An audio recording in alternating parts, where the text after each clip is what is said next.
Je lis du livre de Psaume, chapitre 91, les versets 1 à 8, ce qui suit. Celui qui demeure sous l'abri du Très-Haut repose à l'ombre du Tout-Puissant. Je dis à l'Éternel, mon refuge et ma forteresse, mon Dieu en qui je me confie, car c'est lui qui te délivre du filet de l'oiseleur, de la peste et de ses ravages. Il te couvrira de ses plumes, et tu trouveras un refuge sous ses ailes. Sa fidélité est un bouclier et une cuirasse. Tu ne craindras ni les terreurs de la nuit, ni la flèche qui vole de jour, ni la peste qui marche dans les ténèbres, ni la contagion qui frappe en plein midi. Que 1000 tombent à ton côté et 10 000 à ta droite, tu ne seras pas atteint. De tes yeux seulement, tu regarderas et tu verras la rétribution des méchants. Prions.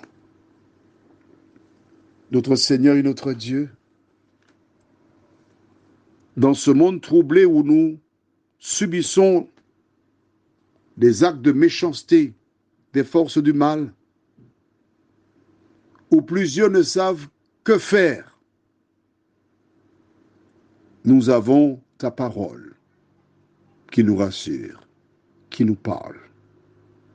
Que le Saint-Esprit nous éclaire pleinement et que nous puissions jour après jour vivre en toi et pour toi. Nous t'en prions au nom de Jésus pour ta gloire éternelle. Amen. Le psaume 91 fait partie des préférés. Plusieurs personnes connaissent très bien le psaume 1er, le psaume 23, le psaume 91 et le récitent. Certaines personnes ont des Bibles chez elles et ouvrent cette dernière à cette page dans différents endroits de la maison. Et s'imaginent que le fait d'avoir la Bible ouverte dans la maison, dans le véhicule, apporte la protection. Mais c'est une erreur.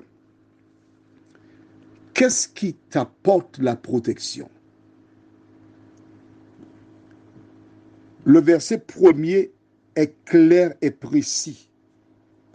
Celui qui demeure, ou encore celui qui habite, celui qui cherche un lieu où il sera en sécurité, celui qui abandonne là où il se trouvait et qui décide d'habiter sous l'abri de Dieu. C'est lorsqu'il vient sous l'abri de Dieu qu'il est en sécurité. Ce n'est pas le fait d'avoir la Bible qui te met en sécurité, mais le fait d'accepter le message de la Bible, le fait de faire ce que la Bible te dit de faire. À ce moment, tu résides, tu demeures sous l'abri du Très-Haut. Exemple. Je vais donner un exemple sur la métropole. Tu te trouves à la gare de Lyon et tu as un ticket. Ah, je me suis piégé là. Hein. Bon, d'accord. Un ticket, tu vas dans une gare à Paris où part le train Paris-Marseille, par exemple. Je ne sais pas où, parce que j'étais, mais j'ai oublié. D'accord? Tu vas, c'est la gare qui est là. Tu veux aller à Marseille. Le train est là. Que fais-tu? Est-ce que tu restes à l'extérieur, tu regardes le guichet, ou tu fais la démarche pour acheter le ticket qui t'autorise à entrer dans le train et te diriger vers Marseille?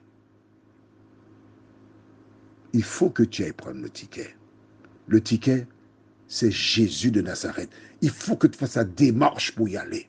Et lorsque tu as fait la démarche, il te conduit à bon port. Prions. Notre Seigneur, notre Dieu, lorsque nous lisons ce psaume, cette partie, puisqu'on n'a lu qu'une partie, nous voyons que l'auteur il a vécu une expérience avec toi. L'auteur sait de quoi il parle. Il sait qu'aussi longtemps qu'il se place sous ta protection, tu fais des merveilles pour lui. Seigneur, aide-nous à nous placer sous ta protection, nous t'en prions. Au nom de Jésus pour ta gloire éternelle. Amen. Je te souhaite une bonne journée sous le regard de Dieu.